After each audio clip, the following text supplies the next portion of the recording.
주 안에 사랑하는 우리 하나님교회 성도 여러분, 올해 우리 교회 주제가 뭡니까? 부흥입니다. 부흥. 여러분, 부흥의 현장을 보셨습니까? 우리 하나님교회 성도님들 가운데는 놀라운 부흥의 역사를 눈으로 목도하고 체험한 분들도 계실 것입니다. 그것이 영적인 부흥이든 숫자적인 성장이든 우리에게 부흥의 역사가 시대마다 역사 속에서 있어 왔습니다. 그런데 이 부흥의 원형이라고 할 수 있는 진정한 부흥의 현장이 있습니다. 그건 바로 초대교회입니다. 이 초대교회의 모습, 이 사도행전 2장에 보면은 오순절 성령 강림 후에 일어난 이 부흥의 역사, 이것이 바로 부흥의 원형이라고 할 수가 있습니다. 오순절 성령 강림의 역사가 있었을 때 사도 베드로께서 성령의 충만하심을 입어서 일어나 말씀을 전가합니다. 베드로의 오순절 설교를 통하여서 수많은 사람들이 주님 앞에 돌아오는 부흥의 역사가 일어나게 됩니다. 오늘 우리 본문에 읽진 않았지만 사도행전 2장 37절을 한번 보시겠습니다. 그들이 이 말을 듣고 마음에 찔려 베드로와 다른 사도들에게 물어 이르되 형제들아 우리가 어찌할꼬. 이 말은 뭡니까? 바로 사도 베드로의 오순절 설교입니다. 그 설교를 듣고 그 설교의 초점은 하나님께서 구약에서부터 약속하신 메시아를 보내주셨다. 구속사적이고 예수 그리스도 중심의 바른 설교를 했습니다. 그리고 그 설교를, 성령 충만한 그 설교를 듣고 사람들이 마음에 찔려 베드로와 다른 사도들에게 묻습니다. 형제들아 우리가 어찌할꼬. 38절에 베드로가 이르되 너희가 회개하여 각각 예수 그리스도의 이름으로 세례를 받고 죄사함을 받아라. 말씀을 들었으면 회개가 일어나야 됩니다. 말씀이 찔려야 하는 것입니다. 표적 설교가 되어져야 합니다. 한 사람 한 사람이 말씀에 찔림을 얻고 이 말씀이 정말 나에게 주시는 말씀이구나 하는 그런 역사가 일어나야 하는 것입니다. 예, 설교가 표적 설교라고 뭐라고 하면 안 됩니다. 표적 설교가 되어야 될 줄 믿습니다. 한 사람 한 사람을 표적으로 해서 찔림을 얻고 회개의 역사가 일어나야 하는 것입니다. 너희가 회개하여 각각 예수 그리스도 이름으로 세례를 받고 죄사함을 받아라. 죄사함을 받아야 합니다. 죄를 회개하고 주님 앞에 돌이켜서 죄사함을 받아야 합니다. 그리하면 성령의 선물을 받으리니 바로 이 성령의 선물, 성령의 충만한 역사가 일어나게 된 것입니다. 39절에 이 약속은 너희와 너희 자녀와 모든 먼데 사람 곧 주 우리 하나님이 얼마든지 부르시는 자들에게 하신 것이라. 얼마든지 하나님은 얼마든지 부르시는 분이십니다. 얼마든지 은혜 베풀어 주시길 원하고 얼마든지 부흥의 역사가 일어나기를 원하십니다. 그래서 40절에 또 여러 말로 확정하며 권하여 이르되 너희가 이 패역한 세대에서 구원을 받으리라 하니까 41절에 그 말을 받은 사람들은 세례를 받으며 이날의 신도의 수가 얼마나요? 3,000이나 더하더라. 하루에 성도가 3,000명으로 늘었습니다. 그전에는 몇 명이었을까요? 120문도가 다락방에 모여서 기도했죠. 120명 모이던 교회가 하루에 3,000명이 되었습니다. 3,120명의 교인이 됐습니다. 와, 이런 일이 정말 일어난다면 어떻게 될까요? 우리는 이런 초대교회의 부흥을 봅니다. 이것은 숫자적인 성장이 우선이 아니었습니다.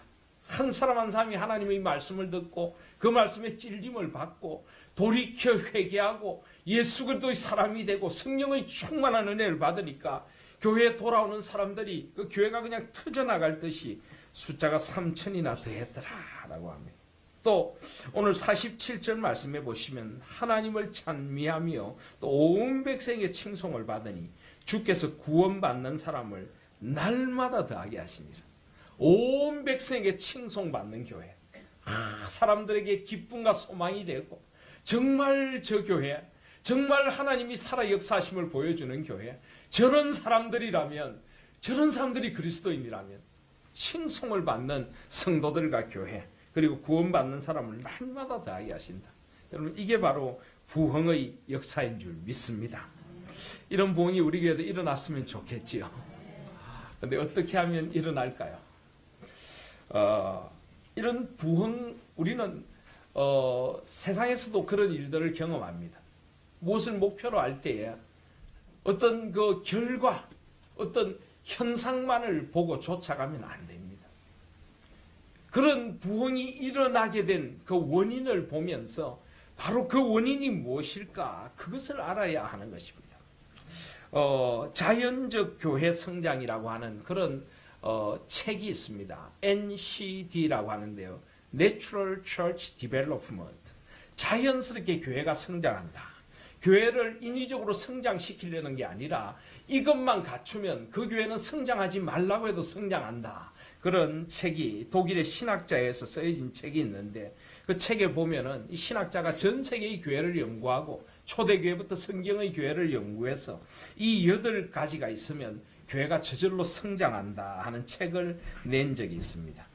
첫 번째, 교회가 자연스럽게 성장하기 위해서는 하나님의 일꾼들을 세우는 지도력이 있어야 된다 하는 것입니다. 사역자를 세우는 지도력. 그러니까 온 성도들이 자원하여서 하나님의 일에 헌신해야 되고 온 성도들, 그 교회가 교인이 몇 명이든지 함께 하나님의 일꾼으로 세워서 함께 하나님의 교회를 세워가야 한다는 것입니다. 이 하나님의 일꾼을 세우는 것이 아주 중요하다. 그래서 온 교회가 함께 하나님의 일에 자원하고 함께 교회를 향한 그 교회의 부흥을 향한 뜨거운 마음을 가지고 함께 사역에 동참하게 되면 그런 교회는 성장할 수밖에 없다는 것입니다. 두 번째로 은사 중심적 사역이다. 은사 중심적 사역이라고 하는 것은 성도들 한 사람 한 사람이 받은 은사를 잠재워 놓지 않고 그 받은 은사를 최대한 활용하여서 하나님 앞에 내가 받은 재능과 달란트를 주의 일을 위하여 쏟아붓는 것입니다. 세상의 직업과 세상의 일을 위해서만 최선을 다하는 것이 아니라 나에게 받은 은사와 달란트를 주를 위하여 최선을 다하여 드리는 은사 중심적 사역이 있어져야 한다 하는 것입니다. 세 번째로는 열정적인 영성이 있어야 합니다. 성도들이 기쁨과 열정으로 헌신과 믿음의 삶을 살고 교회 일을 향한 열정이 넘치고 기쁨과 감사로 섬기는 그런 교회는 성장한다는 것입니다. 네 번째로 기능적 조직이라고 하는데 이 기능적 조직은 조금 번역이 묘합니다만은 사람들을 끊임없이 새롭게 세우는 번식하는 정식하는 교회가 되어져야 한다. 그래서 사역자들을 세우고 그러니까 정체되어 있는 교회는 곤란하다는 것입니다. 늘 하던 사람이 하는 것이 아니라 새로운 사람들을 끊임없이 세워내고 끊임없이 그 새로운 사람들에게 일을 위임해주고 이런 조직이 있는 그런 교회가 되어져야 한다. 다섯 번째로 영감 있는 예배가 있어야 한다는 것입니다. 하나님 앞에서 말씀의 역사가 살아있고 찬양이 간절하고 기도가 뜨겁고 하나님의 임재를 사모하며 하나님의 영광 앞에 온 성도들이 모여서 예배의 시작부터 마침까지 오직 삼위 하나님의 영광에 집중하고 예배의 은혜를 누리는 그런 영감 있는 예배가 있어져야 한다. 여섯 번째로 전인적 소그룹, 소그룹이 활성화되어야 된다는 것입니다. 남전도회, 여전도회, 교구와 구역 모임, 사역들을 함께하는 그런 그룹들, 이 소그룹들이 활성화되어서 이 소그룹을 통해서 서로를 세워주고 축복하고 격려하고 서로 소속감을 가지고 함께하는 그런 교회가 되어져야 한다는 것입니다. 그리고 일곱 번째로 필요 중심적인 전도. 이 필요 중심적인 전도라고 하는 것은 우리 주위의 사람들의 이 형편을 잘 파악해서 이 주위의 사람들이 영적으로 무엇을 필요로 하는가, 정말 이들에게 어떻게 접근할 것인가, 이 현장을 파악하고 그들의 가장 알맞는 복음을 전하는 그런 전도가 있어져야 한다는 것입니다. 그리고 마지막에 가장 중요한 것입니다. 사랑의 관계. 온 성도들이 서로를 신뢰하고 서로를 섬기고 사랑하고 온전히 하나 되는 그런 교회, 이런 교회는 성장하고 부흥의 역사를 맡게 된다 하는 것입니다.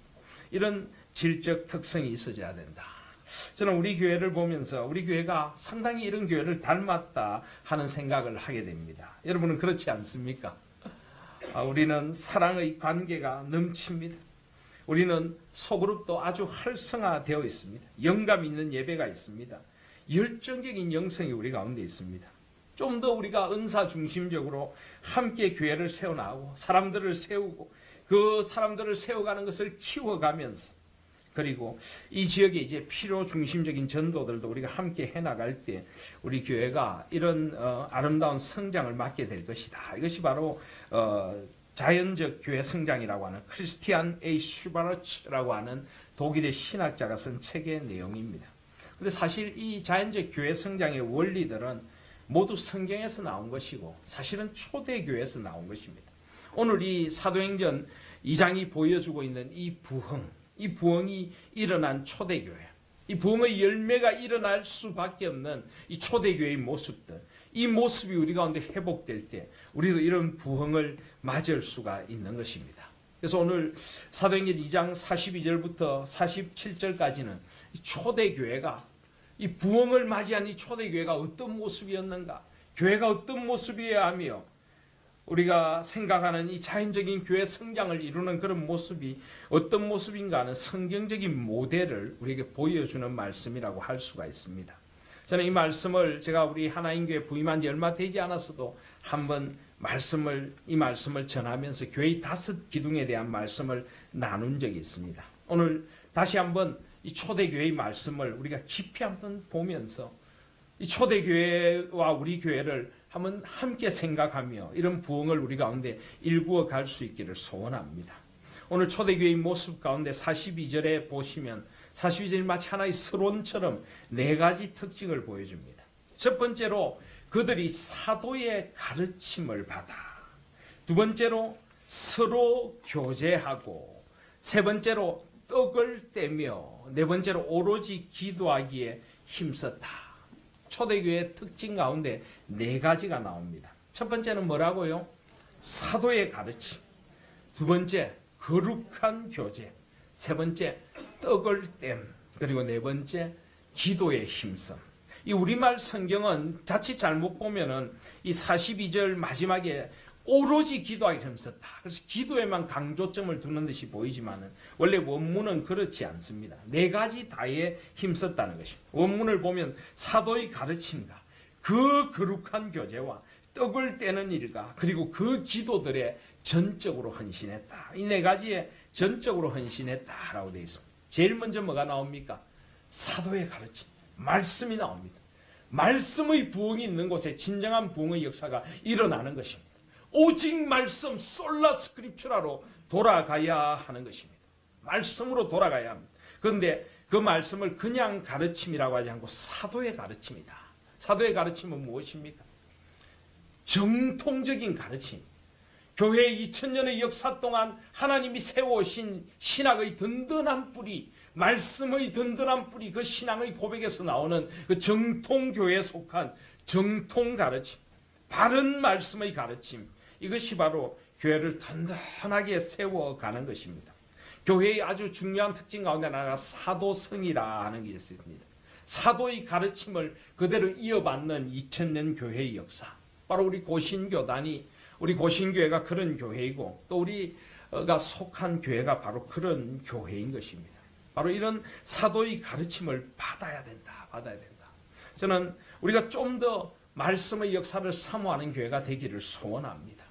말씀을 묵상하는, 매일매일 말씀의 묵상의 깊은 자리에서 하나님을 만나야 합니다. 이 우리를 혼돈스럽게 하는 세상 속에서 말씀의 은혜를 붙들지 않으면 우리가 하루를 살아갈 수가 없습니다. 오늘 낮에도 말씀드렸지만 우리에게 가장 위험한 것은 다 안다고 하는 신앙입니다. 나는 뭐 다 알아. 교회 ABCD는 다 알아. 성경 이거 내가 지금 벌써 몇 년째 듣고 있는데 설교 다 알아. 다 안다고 생각하는 신앙만큼 위험한 신앙은 없습니다. 절대 우리는 다 알 수가 없습니다. 날마다 말씀의 은혜의 바다 앞으로 새롭게 나가야 될 줄 믿습니다. 날마다 이 말씀을 묵상하며 이 말씀 속에서 하나님이 나에게 뭐라고 하시는가. 그래서 옛날 우리 신앙의 선배들은 성경을 읽을 때 혼자 성경을 읽으면서도 이렇게 읽었답니다. 혼자 성경을 읽으면서 네 하나님 그렇군요. 알겠습니다 하나님. 예 제가 잘못했습니다. 예 제가 뉘우치겠습니다. 하나님 그렇군요. 이게 은혜군요. 누구하고 이야기하나 싶어 문을 열면 성경을 펴놓고 하나님 앞에 앉아있더라는 거지. 그렇게 하나님의 말씀을 들어야 오늘 나에게 찾아오셔서 나에게 말씀해 주신 음성, 하나님의 말씀을 가감하지 않고 그대로 믿고 그대로 사는 단순한 신앙, 순전한 신앙, 그런 것이 필요합니다. 바로 초대교회는 그렇게 말씀을 받았습니다. 그것도 매일매일 46절에 보시면 날마다 마음을 같이하여 성전에 모이기를 힘쓰고 집에서 떡을 떼며 기쁨과 순전한 마음으로 음식을 먹고 하나님을 찬미하며, 그들은 매일매일 모여서 함께 성경을 공부하고 함께 말씀을 듣고 함께 예배를 드렸습니다. 그리고 두 번째로 서로 교제하고 거룩한 교제가 있었어요. 거룩한 교제. 제가 전에도 한번 말씀드렸지만은 세상의 모든 날아오르는 것은 두 개의 날개를 가지고 있습니다. 그렇지 않습니까? 새도 날개가 두 개고 비행기도 날개가 두 개입니다. 부부는 함께 날아올라야 합니다. 모든 것은 함께 가야 합니다. 하나님께서 창세기에 보면은 인간이 타락하기 전에 세워주신 두 가지 기관이 있습니다.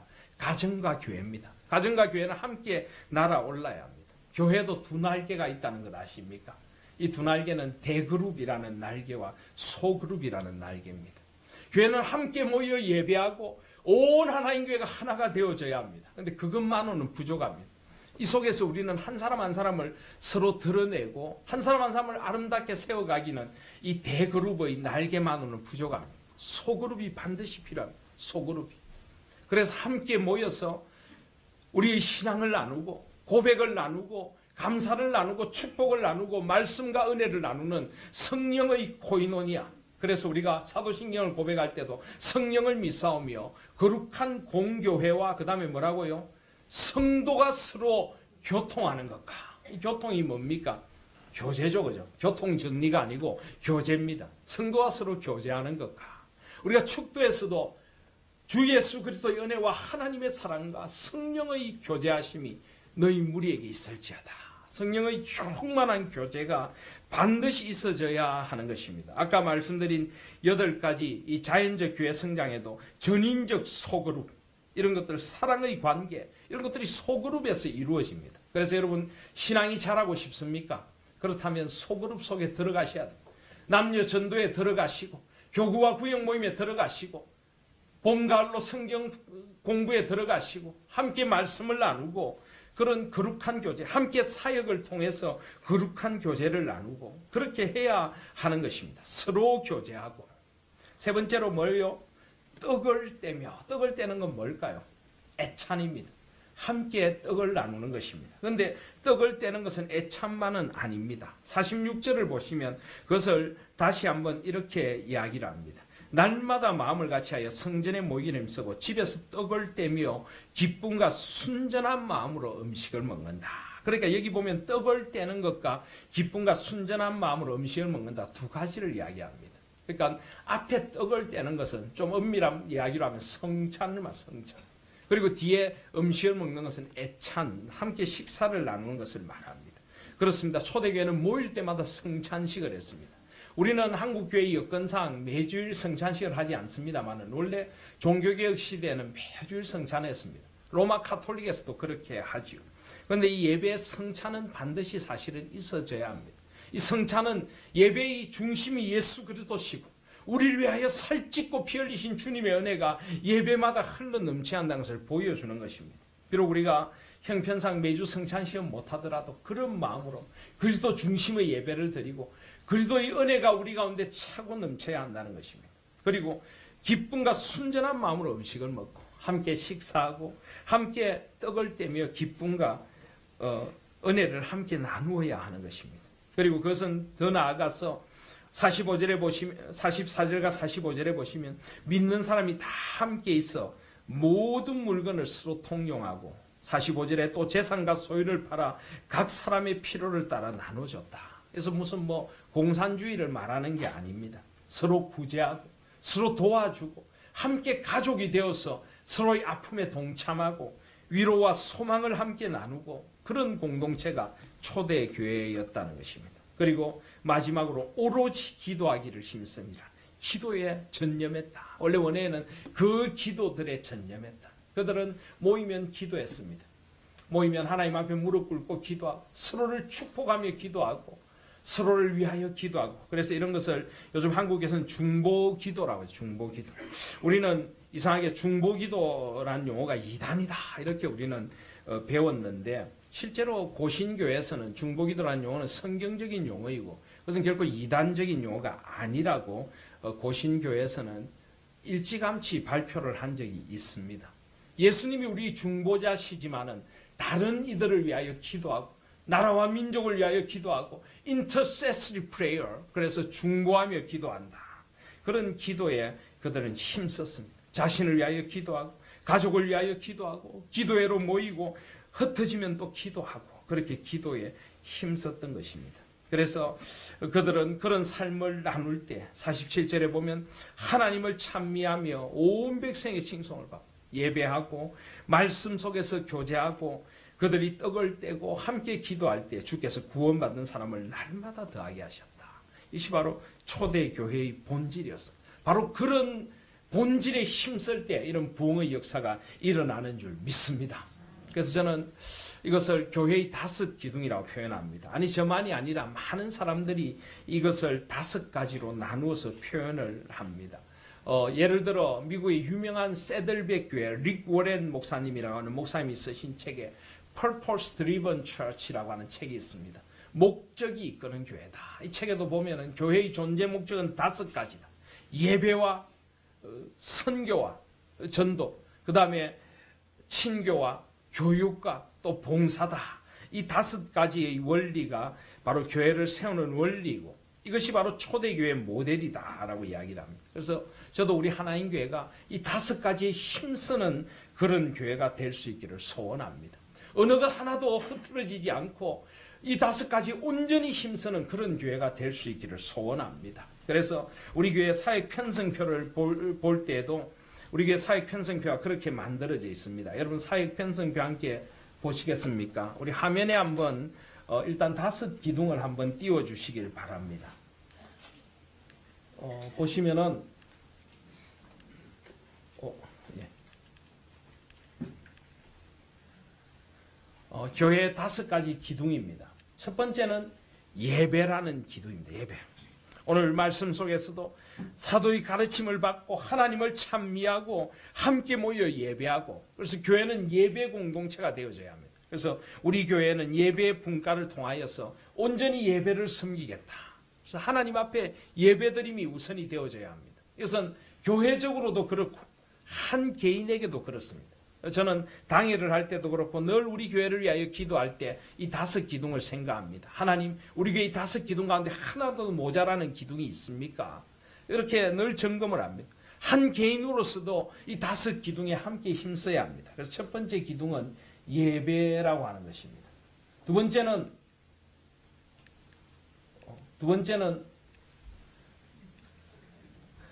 친교입니다. 친교. 거룩한 교제. 성령의 코이노니아.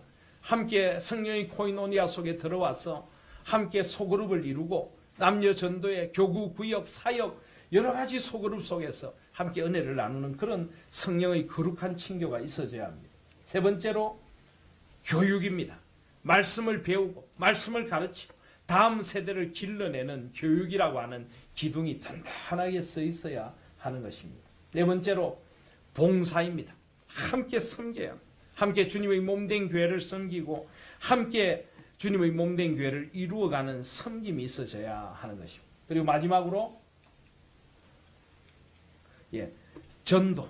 함께 복음을 전하여 구원 얻는 사람이 날마다 더할 수 있도록 해야 합니다. 이 5가지 기둥. 이 5가지 기둥이 어느 것 하나도 모자람이 없이 교회를 튼튼히 세워가야 하고 이 5가지가 함께 건강하게 자라갈 때 건강한 교회가 되는 것입니다. 우리 성도들도 마찬가지입니다. 균형 잡힌 성도라면 나는 이 5가지에 온전히 균형 잡힌 성도로서 자라가고 있는가를 봐야 되는 것입니다. 우리 모두는 거룩한 예배자가 되어야 됩니다. 주일 하루는 온전히 하나님 앞에 나와 예배하고 무엇보다 예배를 삶에 우선시하고 거룩한 예배자로 하나님 앞에 서야 합니다. 나도 거룩한 친교의 자리에 들어가서 함께 친교를 나누며 하나 되어져야 하는, 나도 말씀을 배우고 묵상하고 말씀 안에 자라가야 합니다. 나도 받은 은사와 재능으로 섬기고 헌신해야 하는 것입니다. 나도 복음의 증인이어서 한 영혼을 주님 앞으로 돌아오도록 하기 위하여 애쓰고 전도와 선교를 위해 헌신하고 땅끝까지 복음이 전해지는 일에 헌신해야 합니다. 이 5가지 기둥이 우리 교회적으로도 개인적으로도 저는 심지어는 구역과 교구, 남녀 전도회까지도 이 5가지 기둥이 바르게 서야 된다고 생각합니다. 구역과 교구 모임도 함께 모여서 예배드리죠. 함께 성도의 교제를 나누죠. 함께 말씀을 나누고 교육하죠. 함께 서로를 섬기고 그 지역을 섬깁니다. 그리고 그 지역에 복음을 전하는 것입니다. 남녀 전도회도 마찬가지입니다. 모여서 함께 말씀을 나누고 예배드리고 서로 친교하고 서로 말씀을 배우고 가르치고 봉사하고 함께 전도하고 모든 교회 모임, 모든 교회의 조직 그리고 우리 한 사람 한 사람도 저 5가지 기둥을 든든하게 세워가야 될 줄 믿습니다. 그래서 저는 교회 회의나 당회를 할 때도 늘 생각을 합니다. 우리 교회 이번 한 달 동안 예배는 어땠는가? 우리 온 성도들이 친교에 들어가서 거룩한 교제를 나누고 있는가? 그래서 올해에는 제가 세대 공동체, 지역 공동체를 온 교인 아이들까지 다 집어넣어서 아무도 친교에 소외되지 않게 하겠다는 것이. 온 교인들이 함께 말씀 묵상하고 말씀을 배우고 말씀을 암송하고 함께 자라가고 있는가? 온 성도들이 받은 은사에 따라 함께 교회를 섬기는, 그래서 제가 사역 공동체 모든 교인들이 다 동참하십시다. 기도라도 하십시다. 그 사역 공동체 편성표에 모든 사람들을 다 넣고 싶은 저희 꿈이 있었습니다. 그리고 함께 전도하고 함께 선교하고 함께 교회를 세워가는 우리 교회가 정말 복음을 전하고 복음의 역사 일어나고 있는가? 교회를 이런 식으로 저는 점검하면서 우리 하나님 교회가 초대교회 같은 그런 비전을 가진 교회가 되기를 소원합니다. 이런 5 기둥이 든든할 때 우리 교회는 저절로 하나님께서 부흥하고 성장시키는 역사를 일으켜 주실 줄 믿습니다. 그래서 이 5가지에 따라서 하나님을 기쁘시게 하는 교회와 삶이 되고 하나님 앞에 이 5가지 기둥을 함께 세워가며 헌신할 때 바로 하나님의 영광이 우리 가운데 나타나게 될 것을 믿습니다. 그래서 우리 하나님교회 사역 편성도도 바로 그런 뜻을 가지고 이 5 기둥을 세워서 편성했습니다. 여러분 오늘 나누어드린 유인물 한번 보시길 바랍니다. 글자가 좀 작으니까요. 하나님교회 사역 편성도를 보시면은 제일 밑에 뭐가 있습니까? 우리 이거 혹시 없으신 분은 손 들어주시면 우리 나눠드리겠습니다. 예. 하나님교회 사역 편성도 보시면 제일 밑에 뭐가 있습니까? 하나님교회 교역자와 당회가 있습니다. 우리는 섬김의 교역자, 섬김의 당회가 되기를 소원합니다. 그리고 거기 이 모든 것을 감사하고 감사 사역이 있고 그 다음에 그 위에 뭐가 있습니까? 지원 분과가 있습니다. 재정 지원팀과 기도 지원팀이 있습니다. 이 지원 분과 우리 장로님들이 7분이신데 우리 교회 7분과가 있습니다. 그래서 지원 분과에서 재정 지원을 하고 온 성도들이 함께 사역을 해나가도록 기도로 지원하는 기도 지원팀, 재정 지원팀이 있습니다. 그리고 이제 5 기둥이 있습니다. 제일 처음에 예배 분과가 있습니다. 예배 안내하고 찬양하고 미디어 사역하고 특별히 현대 사회에 있어서는 이 방송 사역이라든지 홈페이지를 통하여서도 교회를 알리고 예배를 드리도록 합니다. 그래서 이런 예배 분과를 통하여서 우리 하나님교회가 온전한 예배 공동체가 되도록 하는 것입니다. 교육 분과를 통하여서 영유치부, 유초등부, 중고등부, 대학 청년부, 장년부, 어르신들의 이르기까지 온 성도들을 말씀 안에 세우고 든든한 교육의 기초 위에 세워나가려고 하는 것입니다. 선교 분과를 통하여서 전도하고 새가족들을 섬기고 국내 선교는 미자립교회 개척교회를 돕고 세계 선교는 땅끝까지 복음을 전하게 될 것입니다. 오늘 우리가 낮에도 우리가 헌금 작정을 했는데 복음의 빚을 갚겠습니다. 헌금 작정을 했습니다. 앞으로 우리 교회가 새롭게 미자립교회 우리 개척교회들을 발굴해 나갈 것입니다. 우리와 함께 비전을 나누고 정말 헌신적으로 섬기는 그런 미자립 교회들이 있습니다. 시골 교회는 자립을 하고 싶어도 할 수가 없습니다. 묵묵히 시골 교회, 도서 벽지 교회를 섬기는 그런 목사님들을 찾아가서 우리가 돕고 우리가 함께 할 것입니다. 땅 끝까지 복음을 전하며 저 아프리카 땅, 특별히 저는 아프리카에 10년을 있으며 아프리카의 빛의 마음이 있습니다. 아프리카에 대한 소명이 하나님께서 그걸 저에게 주신 은사라고 저는 아프리카를 비롯하여 정말 우리가 해야 할 선교들을 앞으로 우리 교회가 함께 해나가기를 소원합니다. 그래서 이 선교 분과를 통하여 땅끝까지 복음을 전하고 그리고 친교 문가를 통하여서 거룩한 교제를 나눕니다. 우리 하나인이 함께 친교하고 경조, 기쁜 일과 슬픈 일을 함께 돌아보고 애찬을 함께 나누며 떡을 떼며 날마다 하나님 앞에 하나 되는 이 친교도 얼마나 중요한지 모릅니다. 거룩한 친교를 나눕니다. 그리고 여러분 성긴 문가와 나눔 문가를 보시면은 이게 위에 네모가 붙어 있습니다. 실수가 아니고 의도적으로 붙여놓은 것입니다. 섬김과 나눔, 그것이 바로 봉사의 본질입니다. 섬기고 나누고, 그래서 시설 지원팀, 교회의 시설들을 지원하고 주차 봉사, 차량 봉사를 통하여 섬기고, 또 인재를 발굴해서 하나님의 나라의 사람을 키우고, 우리 교회 안에 성도들을 구제하고, 우리 이웃들에게 나가서 그리스도의 사랑을 실천하고, 이런 이웃 사랑 구제를 통하여서 우리에게 주신 봉사, 교회 안과 밖을 함께 섬기는 섬김과 나눔의 사역을 함께 해나가는 것입니다. 이 5 기둥 그리고 지원과 모든 받침들이 단단하게 서갈 때 우리 하나님 교회가 정말 하나님의 몸된 교회로 건강하게 자라갈 줄 믿습니다. 여러분 한번 생각해 보십시오. 여러분들 이 모든 것에 함께 헌신하고 있습니까? 온전한 예배자입니까? 온전한 말씀을 배우는 자입니까? 복음의 증인입니까? 친교에 들어있습니까? 섬기고 나눕니까? 오늘 우리가 작정한 대로 세계 선교헌금과 이웃사랑 헌금을 통하여 이웃들을 섬기고 교회의 다음 세대를 세워가고 이런 일들에 우리가 함께 하고 있는지를 한번 깊이 돌아보실 수 있기를 바랍니다. 그래서 이런 것들이 함께 모여서 그리스도의 지체된 하나님교회 재직회를 이루어가게 되고 또 우리 그리스도의 몸된 하나님교회 공동회를 이루어가게 되고 그래서 이 공동회와 재직회가 위에 있어야 하는 것입니다. 전에 우리가 아픔이 있던 곳에서는 아무리 성도들의 뜻도 받아들이지 않는 그런 이상한 조직도 있었습니다. 온 성도들의 뜻이 총이가 하나 되어져야 하는 것입니다. 그럴 때 바로 삼위 하나님의 나라와 영광이 나타나게 될 것을 믿습니다. 바로 이런 건강한 교회가 되어가기를 소원합니다. 이 일을 위하여 함께 헌신하자는 것입니다. 이 일을 위하여 우리가 하나 되자는 것입니다. 오늘 이 초대교회의 부흥의 역사, 이런 부흥의 역사가 우리 교회에 나타나서 이 5 기둥이 점점 더 건강하게 자라가야 합니다. 교회는 자라가야 합니다. 다음 세대들을 일으켜야 하고 하나님 안에서 자라가야 합니다. 이 5 기둥이 점점 더 크게 자라갈 때 우리 하나님 교회가 건강하게 성장하는 교회, 진정한 부흥의 역사를 맞는 교회가 될 줄 믿습니다. 이런 비전을 가지고 우리가 기도하시길 바랍니다.